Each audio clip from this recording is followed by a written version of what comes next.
오늘 우리에게 주시는 하나님의 말씀은 시편 23편 1절에서 6절입니다. 우리 다 같이 일어서서 함께 성경 봉독하겠습니다.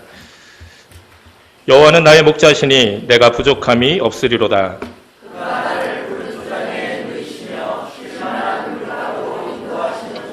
내 영혼을 소생시키시고 자기 이름을 위하여 의의 길로 인도하시는도다. 내가 사람의 음침한 골짜기로 다닐지라도 해를 두려워하지 않을 것은 주께서 나와 함께 하시니라. 주의 지팡이와 막대기가 나를 안위하시나이다. 주께서 내 원수의 목전에서 내게 상을 베푸시고 기름으로 내 머리에 바르셨으니 내 잔이 넘치나이다. 나의 평생에 선하심과 인자하심이 정녕 나를 따르리니 내가 여호와의 집에 영원히 거하리로다. 아멘. 우리에게 주신 하나님의 말씀입니다. 감사의 계절이 또 돌아왔습니다. 다음 주일은 이제 추수감사주일이죠. 언제나 한 해가 지나가는 이 추수감사 절기가 되면 열심히 달렸던 걸음을 잠시 멈춰서서 뒤를 좀 돌아보게 됩니다. 올 한 해도 우리와 함께 하시고 가장 좋은 것으로 우리에게 주신 그 하나님의 사랑과 또 은혜를 우리가 깨닫고 고백하는 귀한 예배가 되었으면 좋겠습니다. 이제 연말이 되면 이제 사람들은 이제 자신들이 받을 이제 선물 리스트를 이렇게 작성하곤 하는데 우리는 하나님이 주신 축복을 좀 세워봤으면 좋겠어요. 그래서 좀 감사의 리스트를 올 한 해 또 하나님께서 어떻게 우리를 인도하셨는지 좀 한번 이렇게 좀 삶을 나누거나 신앙을 나눌 때 감사한 일이 어떤 일이 있습니까? 이렇게 여쭤보면요. 요즘 거는 잘 감사를 못 하시고 한 몇 년 전 거, 어떤 분들은 좀 기억력이 좋으신 분들은 3, 40년 전에 있었던 일을 감사하기도 하는 것을 보게 됩니다. 그것은 너무 그 감사가 커서 내 인생이 아주 큰 획으로 남아서 그럴 수도 있는데 요즘 감사를 잘 경험하지 못하기 때문에 그런 것도 같아요. 너무 긴장은 하지 마시기 바랍니다. 물어보진 않겠습니다. 마음속으로 요즘 오늘 내가 하나님께 예배하면서 좀 내가 감사한 게 무엇일까 한번 생각하면 좋겠습니다. 우리가 하나님께 드리는 감사에도 좀 수준이 있다고 그럽니다. 그 1차원적인 감사는 이 조건부의 감사, if의 감사죠. 만약에 내가 무엇을 갖게 되면 아니면 나에게 어떤 일이 생기게 되면 제가 감사하겠습니다. 이런 고백이라고 합니다. 내가 다른 사람보다 더 잘 되거나 더 많이 갖게 되거나 내가 원하는 것이 이루어지면 그때 내가 감사하겠다는 거죠. 근데 이제 이런 감사는 하는 것도 좋지만 이게 어린아이의 1차원적인 감사의 수준이라고 이야기를 합니다. 두 번째의 그 차원은 내가 무엇인가를 받았기 때문에 그 받은 것에 대한 감사를 드리는 거죠. 뭐 이렇게라도 감사하면 다행이긴 하죠. 이런 이야기가 있습니다. 그 옆집 아줌마가 자신의 아들에게 사과를 하나 이렇게 주니까 아들이 그 사과를 탁 받고 가만히 있더래요. 그러니까 엄마가 그 아들에게 감사를 가르쳐야 되니까 얘를 타이르면서 얘야 아줌마가 사과를 주시면 어떻게 해야 돼? 이렇게 말하니까 이 아이가 그 사과를 그 아줌마에게 보이면서 이렇게 얘기했다고 그러죠. 깎아주세요. 이렇게. 감사합니다. 이게 아니라 깎아주세요. 이렇게 얘기했다고 합니다. 사실 우리가 귀한 것 받아도 감사할 줄 모르는 분들이 참 많이 있긴 합니다. 인생이. 그렇기 때문에 내가 무엇인가 받은 것을 깨닫고 그것 때문에 감사하는 것도 귀한 감사이긴 하죠. 그러나 가장 하나님께 드릴 수 있는 최고의 감사는 그럼에도 불구하고의 감사라고 합니다. 우리를 향한 하나님에 대한 깊은 신뢰와 사랑 속에서 이루어지는 감사죠. 그러니까 굉장히 역설적이고도 무조건적인 감사가 이 그럼에도 불구하고의 감사라고 합니다. 물론 굉장히 어려운 감사입니다. 내가 있어서 감사드리는 것이 아니라 없어도 하나님께 감사드리는 것. 내가 원하는 것이 이루어졌기 때문에 감사드리는 것이 아니라 비록 내가 원하는 것이 이루어지지 않았을지라도 우리를 향하신 그 하나님의 사랑을 우리가 신뢰하기 때문에 하나님께 드리는 감사라고 합니다. 이런 그럼에도 불구하고의 감사에 산 사람을 성경에서 찾으라면 단연 다윗이 바로 그런 감사의 모델이 될 겁니다. 다윗은 그의 삶이 어렵고 힘들었을 때나 고통스러웠을 때나 또 하나님께서 축복하셔서 풍요롭고 안락했을 때나 언제나 하나님을 향한 감사를 잊어버리지 않았기 때문입니다. 다윗은 언제나 하나님을 향한 감사와 찬양의 삶을 살았죠. 그 증거가 어디 있냐면 바로 시편에 있습니다. 대부분의 시편은 이 다윗의 하나님을 향한 찬양과 감사의 고백입니다. 여호와께 감사하라. 그는 선하시며 그 인자하심이 영원함이로다. 감사함으로 그 문에 들어가며 찬송함으로 그 궁정에 들어가서 그에게 감사하며 그 이름을 송축할지어다. 주여, 내가 만민 중에서 주께 감사하며 열방 중에서 주를 찬송하리이다. 만민 중에서 주께 감사하며 열방 중에서 주를 찬송하리이다.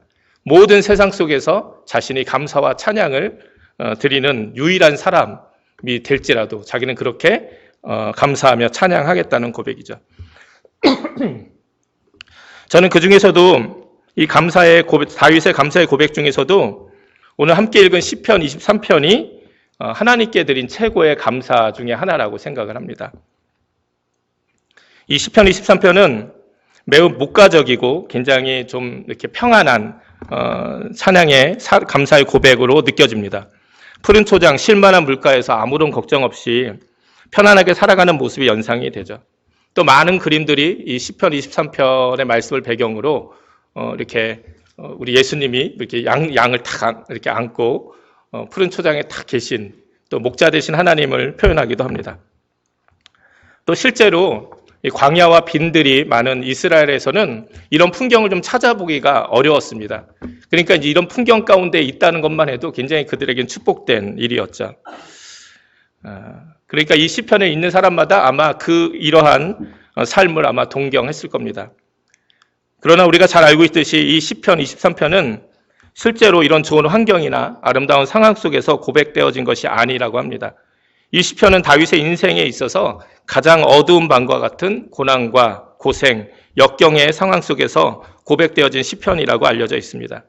그렇게 이 다윗의 고백이 더욱 진실된 그럼에도 불구하고의 감사의 찬양이고 고백일 것입니다. 오늘 시편 23편 다윗의 이 고백을 통해서 우리 또한 우리가 하나님을 향한 어떠한 감사를 고백해야 될지 함께 좀 나눴으면 좋겠습니다. 첫 번째는 하나님의 목자 되심을 인정하기에 나는 아무런 부족함이 없다라는 그 고백을 하나님께 드릴 수 있는 우리가 되었으면 좋겠습니다. 여호와는 나의 목자시니 내게 부족함이 없으리로다. 그가 나를 푸른 풀밭에 누이시며 쉴만한 물가로 인도하시는도다. 하나님을 향한 최고의 감사는 어쩌면 하나님을 하나님으로 인정해 드리는 것입니다. 부모님이 자녀들에게 좋은 선물이나 용돈을 받아서 행복한 것이 아니죠. 그 자녀의 모습 속에서 부모인 자신을 인정하고 사랑하는 마음을 느낄 때 행복한 것이죠. 오늘도 보면 우리 김현숙 권사님 우리 생신 맞이해가지고 우리 아마 자녀분들이 저는 처음 뵙는데 함께 오셔서 예배하고 또 함께 축하하기 위해서 함께 오신 걸로 알고 있습니다. 사실은 이러한 모습 속에서 무언가 받아서가 아니라 내 자녀들이 나를 이렇게 기억하고 나를 이렇게 인정해주고 나를 섬겨주고 있구나, 사랑해주고 있구나, 이 마음이 정말 귀한 거죠. 물론 그 마음이 봉투에 담길 때 더욱더 그 배가가 되긴 하지만 그러나 이 부모님들의 입장에서는 자녀들이 나를 인정해 주는구나, 이것이 아마 최고의 행복일 겁니다. 하나님도 마찬가지죠. 하나님도 하나님의 자녀들이 자신을 인정하고 있다는 것, 사랑하고 있다는 것, 고백하고 있다는 것. 사실 우리가 매주 주일날 우리가 하나님 앞에 나와서 예배하는 이유가 무엇입니까? 우리가 하나님을 기억하고 있다는 거죠. 하나님을 하나님으로 인정하고 있다는 겁니다. 그렇게 드려지는 이 예배가 하나님께는 가장 귀한 예배가 되는 것이고 하나님께서는 가장 기쁜 예배가 되는 것이라고 믿습니다. 다윗은 자신의 삶 속에서 하나님만이 목자 되심을 고백하고 있습니다. 그리고 자신은 그분의 양이라는 겁니다. 나의 삶을 푸른 풀밭과 쉴만한 물가로 인도하시는 분은 오직 하나님뿐이심을 감사하고 고백하고 있는 것이죠. 동물들 중에서 절대적으로 자신들을 이끌어줄 존재가 필요한 동물이 바로 양이라고 하죠. 모든 동물들은 스스로 살아갈 수 있는 모양을 가지고 있는데 이 양이란 존재는 결코 혼자는 살아갈 수 없다고 합니다. 말 그대로 목자가 없으면 그냥 죽은 목숨이라는 거죠. 양은 방향 감각도 없다고 그래요. 그래서 집을 조금만 떨어져도 잘 찾아오지 못한다고 합니다. 성경은 우리는 다 양 같아서 그릇 행하여 잘못된 길로 제 갈 길로 갔다 이렇게 고백을 합니다. 누군가 인도하지 않으면 올바른 길로 갈 수 없다는 거죠. 또한 스스로 자신을 보호할 수 있는 어떤 모양도 가지고 있지 않다는 거예요. 그래서 목자가 아니면 양은 정말 온전히 살아갈 수 없는 거죠. 왜 다윗이 하나님은 나의 목자 되신다, 나는 양 같은 존재다, 이렇게 고백하는 것은 다른 이유가 아닙니다. 하나님 없으면 나는 아무것도 아니다. 하나님이 안 계시면 나는 아무런 존재도 안 된다는 그 분명한 고백이 있기 때문입니다. 그리고 한 걸음 더 나아가서 그런 하나님이 나의 목자 되시기 때문에 나는 부족함이 없다고 고백하는 겁니다. 부족함이 없다. 여러분 살면서 여러분 부족함이 없으십니까? 사실은 우리가 참 많이 부족하게 살죠. 사실 이 다윗의 부족함이 없다는 것은 부족할 것 없이 넉넉하게 하나님이 모든 것을 채우셨기 때문에 나는 더 이상 부족함을 느끼지 못한다는 그런 고백은 아닙니다. 그런 고백이면 참 좋겠는데 그런 고백이 아니에요. 사실 원어적으로 보면 이 부족함이 없다는 건 뭐냐면 내게 더 원하는 것이 없다는 거예요. 사람들이 볼 때는 어떨지 모르지만 하나님이 나의 목자 되시기 때문에, 하나님이 나의 아버지가 되시고 하나님이 나의 구원자가 되시기 때문에 내 인생에 있어서 더 원하는 것이 없다는 거예요. 그거면 충분하다는 거예요. 그거면 하나님이면 충분하다는 겁니다. 여러분 이게 얼마나 진실된 사랑과 감사의 고백입니까? 말장난 같지만 우리가 말할 때 이렇게 끝에 붙은 말이 참 중요해요. 나는 하나님이면 됩니다. 하나님이면 됩니다. 저는 하나님만이면 족합니다. 저는 하나님만 사랑합니다. 이 고백이 되게 중요해요. 이 만이라는 고백이 되게 중요하잖아요. 왜냐면 우리가 살아갈 때 하나님도 사랑하는 분들이 많아요. 다른 것도 사랑하지만 하나님도 사랑하는. 저도 이제 결혼한 지 한 20년 다 돼 가는데요. 제가 결혼할 때만 해도 프로포즈 이런 게 별로 없었습니다. 나중에 저는 이제 미국에 와서 사실은 우리 청년들이 결혼할 때 보니까 아주 이벤트도 하고 프로포즈도 하고 막 난리 부르스를 하더라고요. 그래서 프로포즈를 해야 되는 거구나. 이제 이미 깨달았지만 늦었죠. 그래서 지나갔는데, 근데 이거 하나는 했죠. 내가 당신만 사랑하겠다. 이 고백은 했죠. 내가 당신도 사랑하겠다. 이렇게 했으면 아마 이랬으면 아마 결혼 못했을 거예요. 난 당신도 사랑하지만 딴 사람도 사랑할 수 있다. 이러면 결혼할 수가 있겠습니까? 당신만 사랑합니다. 우리가 하나님께 향하는 고백이 당신이면 족하다는 거, 당신만이면 충분해, 당신으로 충분합니다. 이게 부족함이 없다는 다윗의 고백이라는 거죠. 근데 사실 우리가 인생 살아가면서 그렇습니까?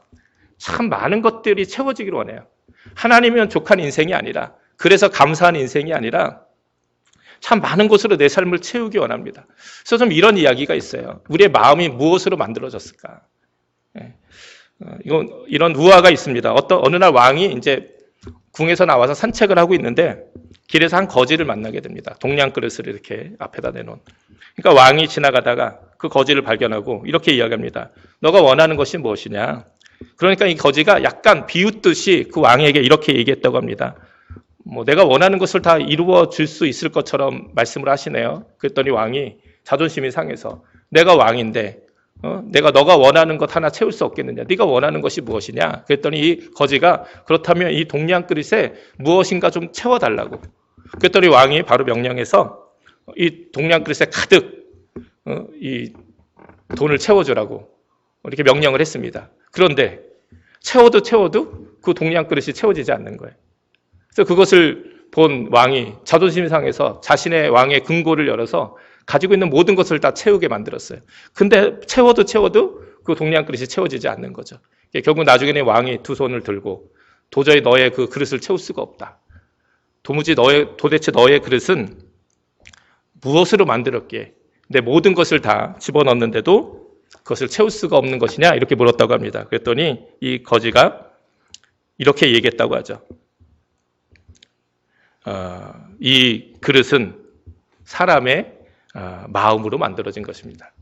사람의 마음으로 만들어진 그 동양 그릇은 세상의 모든 것을 다 채워도 다 채워지지 않는다는 거예요.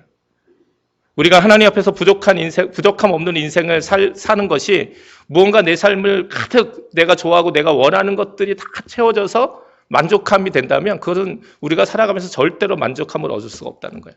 아무리 채워도 끝이 없는 게 우리의 마음이기 때문에. 그래서 그런 인터뷰들 많이 있잖아요.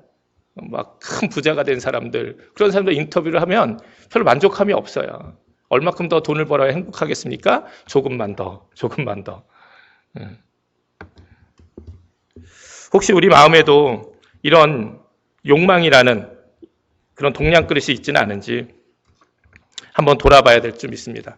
하나님이 많은 은혜를 주셨고 지금도 끝도 없이 주고 계시는데도 우리 마음에 있는 욕심과 끝없는 욕망으로 인해 채우고 채워져도 감사하지 못하는 마음이 있지는 않은지 우리가 돌아봐야 될 때인 것 같습니다. 우리는 언제나 좀 사람들과 좀 비교하면서 살아갈 때가 많은 것 같아요. 사실 우리 안에 좀 절대적인 믿음이 필요합니다. 하나님과 나와의 절대적인 만남, 믿음. 여기에 좀 다른 사람들이 눈에 좀 안 들어오면 좋을 것 같아요. 하나님이 나에게 축복하신 건 너무 감사한데 옆 사람 보니까 더 축복하신 것 같아요. 그러니까 나도 저만큼 좀 축복 받았으면, 나도 좀 저만큼만큼 살았으면. 우리가 어떤 인생을 볼 때 좀 어리석다고 생각을 합니까? 이미 참 여러분 이렇게 뉴스를 떠들썩하게 하는 많은 사건들을 보면요, 이런 사건들이 참 많이 있어요. 이미 참 많은 걸 가진 사람들이에요. 이미 많은 걸 가진 재벌들이고 권력을 가진 사람들이고 많은 것이 채워진 사람들인데 그 사람들이 그것을 더 가지려고 욕심부리다가 결국은 문제가 일으켜지고 범죄를 저지르게 되고 망하기도 합니다. 그 모습들을 보면서 어떤 분들은 이렇게 얘기해요. 이런 모습을 볼 때마다 이렇게 얘기하죠. 아유, 내가 저 정도 재산 가지고 있으면 내가 저렇게 안 살 텐데 왜 저렇게 살까? 뭐 이런 얘기들로 하긴 하세요. 근데 또 이렇게 말씀하시는 분들도 사실은 똑같은 입장에서 얘기하는 거예요. 이분들도 보면 자신들의 삶에 만족감이 없는 거예요. 나는 지금 그 정도 없으니까 이렇게 살지만 그 정도 있으면 잘 살아야지 이렇게 얘기하는 거죠. 왜 지금 있는 것 가지고 잘 살 수 없습니까? 왜 지금 우리에게 주신 하나님의 은혜로 우리가 만족하며 하나님이 나의 목자 되시기 때문에 나는 더 이상 부족함 없습니다. 나는 그것이면 족합니다. 이런 고백을 우리가 드릴 수 없는 것이죠. 다윗은 자신의 삶이 풍요로 가득 차 있기 때문에 하나님을 향한 감사가 있는 것이 아닙니다. 하나님이 자신의 목자 되신 그 자체가 기쁘고 감사하다고 고백하고 있는 것이죠. 이것이 하나님을 향한 진정한 감사의 모습일 줄 믿습니다. 두 번째는 다윗은 자신의 영혼을 새롭게 하시고 의의 길로 인도하시는 하나님을 감사했습니다. 내 영혼을 소생시키시고 자기 이름을 위하여 의의 길로 인도하시는도다. 세상의 물질에 대한 감사가 아니라 진정한 구원과 영혼에 대한 감사가 있었다는 것이죠. 고린도후서 4장 16절에 이렇게 말씀하고 있습니다. 우리가 낙심하지 아니하노니 우리의 겉사람은 낡아지나 우리의 속사람은 날로 새로워지도다. 바로 바울의 고백입니다. 비록 바울도 육체의 질병으로 고통당했죠. 수많은 어려움도 겪었습니다. 그러나 그가 감사하고 있는 것이 무엇입니까? 바로 우리의 속사람, 우리의 영혼이 날마다 하나님 앞에서 새로워지는 것이었습니다. 내 영혼이 구원받고 내가 주님 안에서 날마다 새로운 은혜를 받고 산다는 것, 이것이 진정한 감사였다는 거죠. 또한 의의 길로 우리를 인도하시는 하나님, 언제나 우리를 바른 길로 인도하시는 하나님을 향한 감사가 있어야 합니다. 내가 사업을 하다가 망할 수도 있죠. 그런데 그래도 내가 하나님께 부끄럽지 않게 살았다는 것에 대해서 감사할 수 있어야 됩니다. 잘못된 방법으로 얻은 성공은 결코 영원하지 못합니다. 이게 역사를 통해서 우리가 배우는 것이죠. 언젠가는 반드시 진실이 밝혀지고 드러나게 돼 있습니다. 잠시 성공과 만족을 위해서 불의를 선택하는 것이 어리석은 거죠. 다윗 역시 조금 더 쉽게 인생을 살 수 있는 조건을 좀 가지고 있었습니다. 다윗의 인생에서 자신을 가장 심하게 괴롭혔던 사람이 누굽니까? 바로 사울왕이었죠. 사울왕. 너무나도 다윗은 이 사울에게 의해서 젊은 시절에 다윗은 고난받았어요. 그런데 다윗에게도 사울을 죽일 수 있는 여러 번의 기회가 있었습니다. 그런데 다윗은 그렇게 하지 않았어요. 그렇게 하지 않은 이유가 무엇입니까? 하나님의 기름 부으신 자를 죽일 수 없다는 믿음 때문이에요. 근데 여러분 이거 잘 생각하셔야 돼요. 이거는 사울을 인정하는 것이 아니에요. 이거는 하나님을 인정하는 거예요. 내가 저 사람이 마음에 들지 않아도 하나님이 세우셨다는 것이, 당시에 이 왕은 기름 부으심을 받잖아요. 하나님의. 기름 부으신 하나님을 인정하기 때문에 사울을 해하지 않은 거예요. 왜? 하나님이 하실 거니까. 자기가 하나님을 대신하지 않겠다는 거예요. 이게 사실 우리 믿음 생활하는 데서 너무 참 중요한 모습 중에 하나라고 생각을 합니다. 다윗도 좀 쉬운 길로 갈 수 있었어요. 자신을 좀 힘들게 하고 괴롭히는 저 사람 그냥 없애버리면 얼마나 편하게 왕이 될 수 있었겠습니까? 근데 다윗은 그렇게 가지 않았어요. 왜? 그것이 하나님의 방법이 아니기 때문에. 그래서 가끔은 가끔이 아니죠. 사실 우리의 인생은 좀 더디 가더라도 바른 길로 가야 됩니다. 우리가 이런 말 많이 들어봤잖아요. 속도보다 중요한 게 뭐라고요? 방향. 속도보다 중요한 게 방향이죠. 우리가 요즘 이제 운전하다가요, 100마일로 달려도 소용없습니다. 방향이 잘못되면 달릴수록 더 힘들게 갈수록 우리가 가려고 하는 곳과 멀어질 뿐이에요. 그러니까 우리의 방향을 정확하게 잡아야 돼요. 시간이 걸리더라도 인생이 고생스럽다 할지라도 하나님 뜻 가운데 살아가야 됩니다. 이게 우리가 살아가야 될 온전한 방향 감각입니다. 다윗은 이렇게 자신의 삶을 의의 길로 인도하시는 하나님을 향한 감사를 고백하고 있었죠. 세 번째 다윗의 감사는 자신과 함께 하시는 하나님을 감사합니다. 내가 사망의 음침한 골짜기로 다닐지라도 해를 두려워하지 않을 것은 주께서 나와 함께 하심이라. 주의 지팡이와 막대기가 나를 안위하시나이다. 주께서 내 원수의 목전에서 내게 상을 차려주시고 기름을 내 머리에 부으셨으니 내 잔이 넘치나이다. 말씀드린 것처럼 다윗은 결코 풍요롭고 편안한 삶을 산 사람이 아니었죠. 얼마나 그의 인생 가운데 사망의 음침한 골짜기를 지나는 것과 같은 모습이 많은지 몰라요. 왕이 되기 전까지 사울왕의 미움을 받아 쫓겨다녔습니다. 그래서 사무엘상 20장에 보면 자신의 친구인 요나단, 사울의 아들이었던 요나단에게 이렇게 이야기해요. 나와 죽음은 한 걸음뿐이다. 여러분, 이 고백이 얼마나 진짜 이 두렵고 처절한 고백입니까? 사울왕에 의해서 쫓겨다니면서 목숨의 위협을 받는데 나와 죽음은 그냥 한 걸음뿐이라는 거예요. 그냥 조금 발 잘못 디디면 그냥 죽을 수밖에 없는 그런 두려운 상황 가운데 다윗이 있었다는 것이죠. 왕이 된 후에도 압살롬이라는 자신의 아들의 반란으로 도망 다녔습니다. 또한 수많은 전쟁터에서 살았죠. 아마 이런 모습들이 결코 다윗이 원하는 모습은 아니었을 겁니다. 그러나 이런 다윗은 이러한 죽음의 음침한 골짜기를 다닐지라도 감사를 잃지 않았습니다. 그것은 바로 하나님이 함께 하시기 때문이라 고백을 합니다. 사망의 음침한 골짜기를 감사할 수는 없습니다. 우리도 이 사망의 음침한 골짜기가 무엇입니까? 깊은 어둠의 골짜기. 때로 우리의 인생도 이런 때가 있습니다. 아주 어렵고 힘든 동굴과 같은, 동굴을 들어가는 것 같은 그런 두려움 가운데, 고난 가운데, 아픔 가운데 우리가 살아갈 때가 참 많이 있습니다. 근데 이런 사망의 음침한 이 깊은 골짜기를 우리가 감사할 수는 없어요. 그러나 우리가 감사할 수 있는 것은 무엇입니까? 그 가운데 함께 하시는 하나님을 감사하는 거죠. 우리가 날마다 풍요로운 삶을 사는 것이 아님을 우리가 잘 알고 있습니다. 내가 하나님 믿었다고, 내가 예수님 믿었다고 우리의 삶이 다 내가 원하는 것만 이루어지는 아주 그냥 편안한 삶으로 채워지는 건 아니잖아요. 그럼에도 불구하고 우리가 감사할 수 있는 것은 무엇입니까? 하나님이 나와 함께 하시기 때문에 그것을 감사하는 거죠. 참된 기독교의 감사는 내가 원하는 것이 내 삶 가운데 채워지지 않았을 때라도 하나님께 감사할 수 있는 것이죠. 우리가 잘 알고 있듯이 추수감사절의 유래가 어떻게 됩니까? 1620년에 메이플라워를 타고 이 땅에 믿음의 자유를 찾기 위해서 온 사람들이 있었죠. 그들이 이 미국 땅에 온 것은 오직 한 가지, 자신들의 믿음을 온전히 지키고 살아가기 위해서였어요. 그런데 그들이 이 대서양을 건너면서 이 메이플라워 안에서 얼마나 많은 기아와 질병에 시달렸습니까? 그리고 마침내 1920년 12월 26일 크리스마스 다음 날 여기서 멀지 않은 그 플리머스 해안에 도착을 했죠. 그리고 그들이 처음 미국 땅에서 맞이한 것은 아주 혹독한 겨울이었죠. 그들은 추위와 식량이 없어서 영양실조에 걸리며 전염병으로 그 다음 해까지 무려 44명이나 되는 사람들의 목숨을 잃어버렸다고 합니다. 또 그 다음에 파종을 했는데 이 땅의 조건을 잘 모르니까 그냥 자신이 가져온 종자를 파송했다가 이게 이렇게 심었다가 그냥 첫 농사도 완전히 실패하고 말았다는 거예요. 먹을 것이 없는 굶주림과 극심한 추위 그리고 앞날에 대한 두려움과 불안이 이들이라고 왜 없었겠습니까? 그런데 그러한 삶 속에서 이들이 선택한 것은 무엇입니까? 바로 감사였다는 거예요. 이제는 다음 해를 보장할 수도 없는 아주 작은 수확물을 그들이 거뒀지만 그것을 통해서 하나님께 진정한 감사의 예배를 드린 것, 그것이 우리가 잘 알고 있는 수수감사절, 땡스기빙의 바로 유래인 것이죠. 그들은 어떻게 감사할 수 있었습니까? 저는 그들의 마음도 역시 다윗의 마음과 같지 않았을까 생각합니다.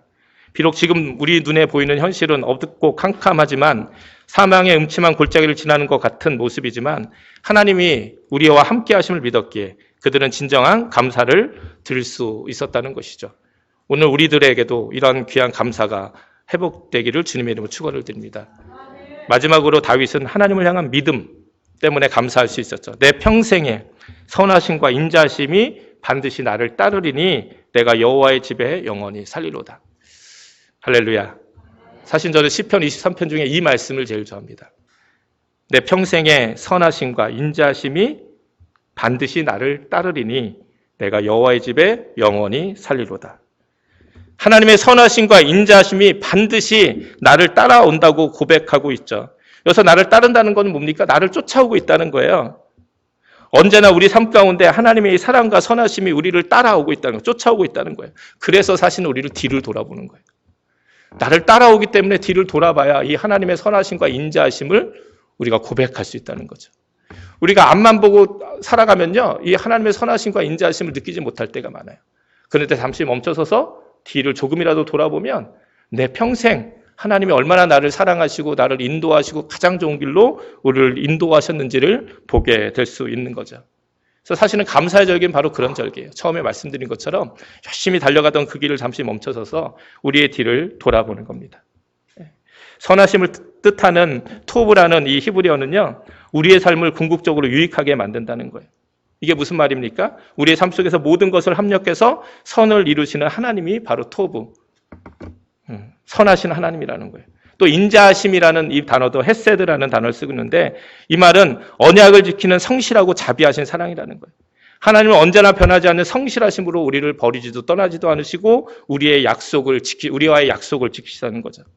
이 믿음의 고백이 다윗을 감사의 자리로 이끌었다는 것이죠. 말씀을 마무리하겠습니다. 우리에게는 하나님을 향한 이러한 진정한 믿음의 고백과 감사가 있습니까? 바로 선하심과 인자하심이 우리 안에 있음을 기억하시기 바랍니다. 이 믿음 잃지 않으면 우리는 언제나 감사의 삶을 살 수 있을 줄 믿습니다. 오늘 이 시간 다윗처럼 진정한 하나님을 향한 감사가 있기를 바랍니다.